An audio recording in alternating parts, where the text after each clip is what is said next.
국민의 눈물을 닦아주는 정치. 우리도 그런 정치와 만날 수 있을까? 밥 굶는 학생들에게 밥이 되어주는 정치.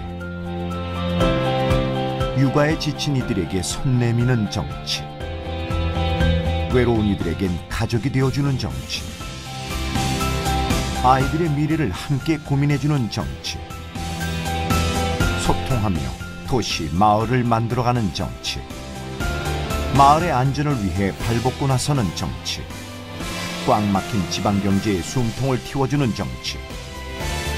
그런 정치는 그저 꿈일 뿐일까? 그런 정치로 우리네 삶 구석구석을 채워온 지방자치단체들의 파란만장한 일대기.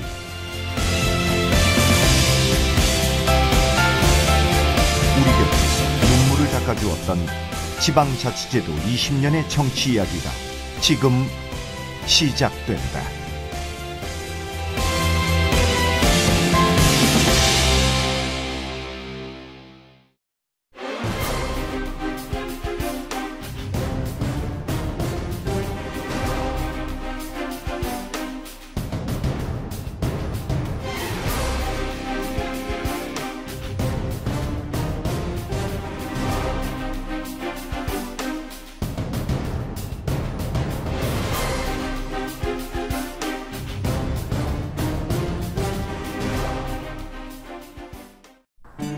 서울 서초구 방배삼동의 한 연립주택.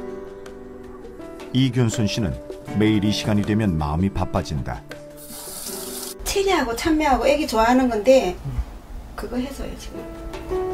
이제 35개월 된 손자 승훈이.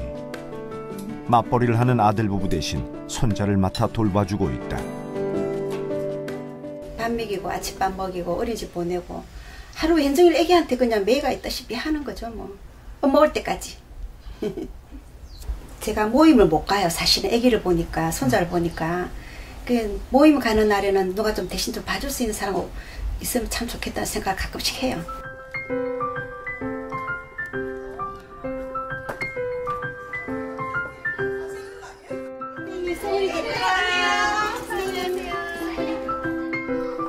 오후 3시 어린이집이 끝나고 나면 손자 돌보기는 이제 이균순 씨의 몫.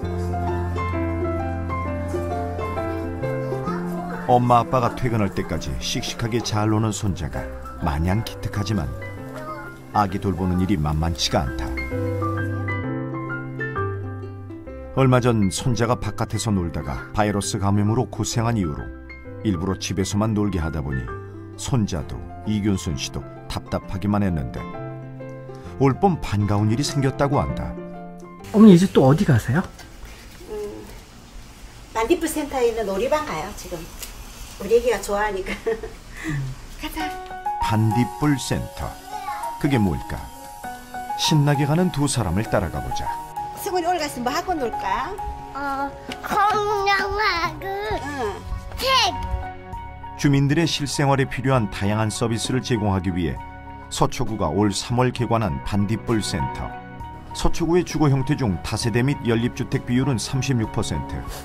아파트에는 관리사무소가 있어 주민 편의 서비스를 받을 수 있지만 일반 주택가에선 그럴 수 없는 게 현실이다. 저도 아파트에 살다가 이제 연립주택으로 이사를 했는데 너무 불편한 게 많더라고요. 고정관념을 좀 깨보자. 아파트에 관리사무소가 있듯이 일반 주택에도 관리사무소를 만들자. 그렇게 해서 탄생한 것이 반딧불 센터입니다. 엄마들과 아이들이 교류하는 공동 육아 공간을 비롯해 무인 택배함 운영, 공구대여 서비스 제공, 그리고 주민들의 반상회 공간도 마련돼 있다. 꼼짝없이 집에만 있던 승훈이는 신이 났다. 주민들이 기증한 장난감들이 한가득에 좋아하는 공룡책도 있으니 여기만 오면 제잘제잘 떠들기 바쁘다. 이게 뭐라고? 안킬로사우루스. 안킬로사우루스요. 어머니 손주가 많이 좋아하네요. 좋아해요. 얼마나 좋아하는지 몰라요. 예전에 이 반딧불 센터 없었을 때는 어떠셨어요? 집에서 지랑 나랑 둘이서만 놀았죠. 근데 여기 오니까 저렇게 동생도 만나고 뭐 형도 누나도 만나고 하니까 좋아요. 어울려 노는 모습이 좋아서 잘 데려와야죠. 이균순 씨처럼 손주를 돌보는 할머니들이 한 곳에 모이니 서로 육아 정보도 나눌 수 있다. 승훈아, 할머니 잠깐만 나갔다 올게. 여기 있어. 친구들하고 놀고 있어.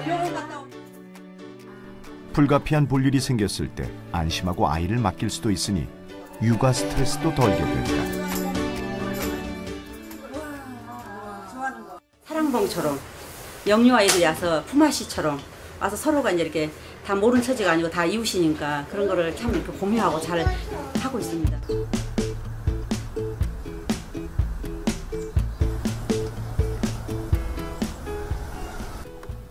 그런데 이 반딧불 센터가 진가를 발휘하는 때는 늦은 밤 시간. 30년 가까이 된 오래된 주택 지역의 특성상 좁은 골목들이 질비한 방배삼도. 늦은 밤 귀가하는 주민들의 안전을 지켜주는 자율방범대도 조직됐다. 젊은 여성분들이 밤에 귀가하기에 너무 무섭다라는 얘기가 많고, 또 저희가 좀도둑이나 어떤 이런 분들이 야간에, 이건 여기는 아파트 단지가 아니고 이게 다 다세대 주택이다 보니까 골목에서 그런 문제점이 있다 보니까 주민들이 서로 내 집, 내 가정을 지키자고 그런 목적화해서 이렇게 자발적으로 모인 단체입니다. 실생활에서 주민들이 느끼는 불편함을 세심하게 어루만지는 생활 밀착형 정책. 반딧불 센터가 호평받는 이유다. 지역의 기초자치단체들은 아주 지역 특성에 맞게, 그 지역에서도 동 특성에 맞게 정책을 개발하고 또 그 정책을 실행하는 거죠. 그래서 생활 밀착형 정책을 만들고 피드백을 빨리 받으니까 정책이 점점 더 진화된다고 생각합니다. 주택가에 들어선 작은 관리사무소 하나가 가져다준 행복. 그것이 지방자치의 힘은 아닐까. 지방자치, 그 백미는 역시 그렇게 지역, 동네, 마을이 가진 그들만의 문제에 집중할 수 있다는 점이다. 전라북도 완주군 인구 평균 연령은 42세. 군민의 70% 이상이 소규모 농사로 자급자족하는 어르신들. 완주군은 고질적인 노인 빈곤 문제를 겪어왔다. 그런데 완주군은 노인들을 복지 지원 대상으로만 보지 않았다. 70, 80대 현업 농민인 노인들을 생산 인구로 보고 그에 맞춰 지역 산업 정책을 만든 것이 완주군의 전략이었다. 모악산 자락에 자리한 현대식 건물, 일명 해피스테이션. 완주에서 생산된 먹을거리들이 판매되는 일종의 장터다. 이곳 채소 중엔 대규모 농장에서 재배된 것들이 없다. 대부분 작은 규모로 농사를 짓는 노인들이 생산한 것. 예전엔 그저 먹거나 나눠주고 말 것들이 이곳에서 판매되면서 소농 노인들의 소득이 되고 있다. 당일 생산, 당일 판매가 원칙이라 품질 또한 신선하다. 2013년 7월 개장한 이후 하루 평균 방문객 1,000명, 하루 평균 매출도 2천만 원에 달한다.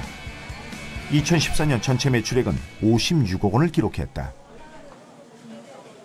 더 중요한 부분은 신뢰자와 생산자 간의 신뢰성을 더 확보하는 겁니다. 정말 안전하고 싱싱한 먹거리를 제공한다는 그 신뢰가 무너지지 않도록 신뢰성을 더 강화하는 부분이라고 생각합니다. 어떻게 보면 로컬 푸드가 그냥 복지라고 이렇게 말씀까지 하고 계십니다. 그래서 그분들은 일단 돈을 떠나서 한평생 농사를 짓고 대접을 못 받다가 대접을 받게 되니까 참 좋은 것 같아요. 그래서 그런 기쁨을 가지고 삶을 좀 지내지 않는가.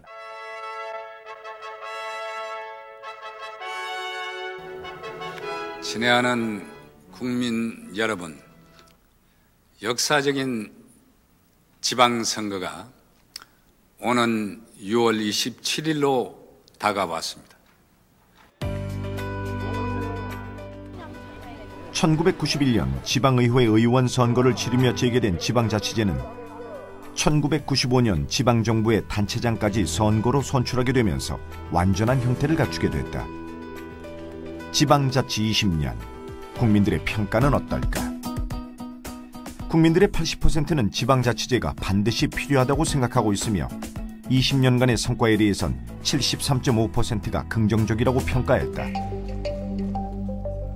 20년 전 지방자치는 천신만고 끝에 탄생했다. 심지어 한 국무위원은 지방자치제를 시행하면 나라가 망할 것이란 발언도 서슴지 않았다.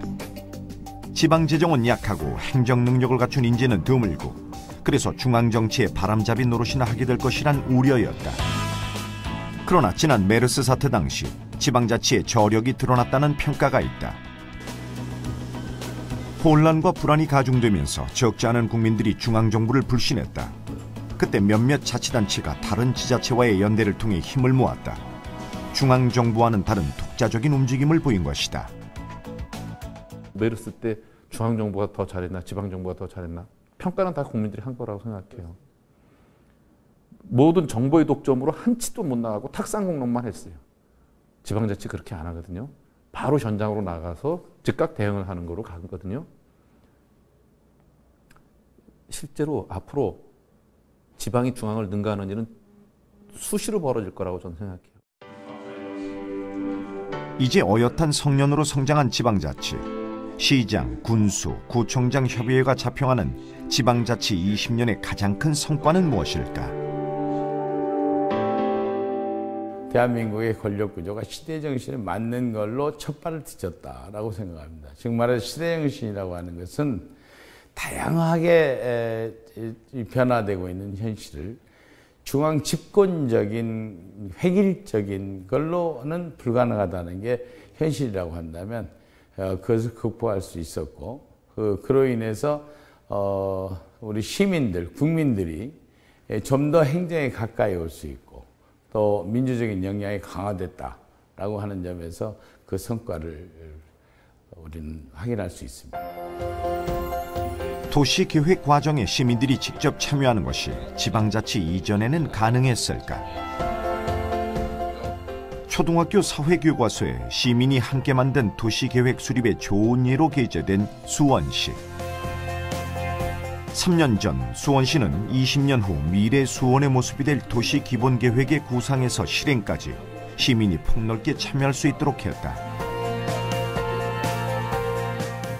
20년 후에 우리 도시의 모습을 장기적 그 비전과 그림으로 만드는 게 2030 수원 도시기본계획인데 그것은 지금까지는 시가 전문 용역사에 용역을 주면 거기서 그림을 만들어 오면 그걸 갖고 도시계획심의위원회 같은데 통과해서 우리 도시의 미래 비전으로 삼았던 거예요. 이 과정 중에 주민들은 완전히 소외됐었죠. 2030 수원 도시계획 시민계획단은 전문가, 주민, 기업가, 자영업자, 사회적 약자, 학생 등 120명으로 구성됐다. 지금 수원 같은 경우는 마을 만들기라든가 르네상스 사업도 굉장히 마을마다 잘 되고 있고 거기서 또 주민들 스스로 일어나서 또 활동하고자 하는 분들이 많아요. 지방자치라는 게 이런 어떤 텃밭을 시민들이 활동할 수 있는 밑바탕을 만들어줘서 아 지방자치라는 게 이런 거구나 정말 필요하구나라는 거를 많이 깨달았죠. 그렇게 123일간 거듭된 조사와 토론을 마친 시민계획단은 드디어 꿈의 지도를 완성했다. 꿈의 지도는 수원 화성, 비행장, 광교, 수원역, 삼성전자 등 수원시 11개 거점 포인트별 도시관리와 개발 방향을 제시하고 있다. 우리 도시의 미래 모습에 대해서 한 사람 한 사람 의견이 다 다를 수 있는데 그 전체가 여러 나라를 모여서 바람직한 방안에서 서로 토의하면서 주민들의 중지가 모여진 20년 후의 도시 미래의 모습을 목표를 설정해 보는 거예요. 시민들도 해보고 청소년들도 해보고. 그런데 기하게도 둘이 합쳐지고 있어요. 그 미래 비전에 대해서 학생이나 어른이나 크게 모습이 다르지 않더라는 거예요. 그렇게 시민들의 힘으로 만든 2030년 수원도시 기본계획은 지난해 1월 경기도의 최종 승인을 받았다.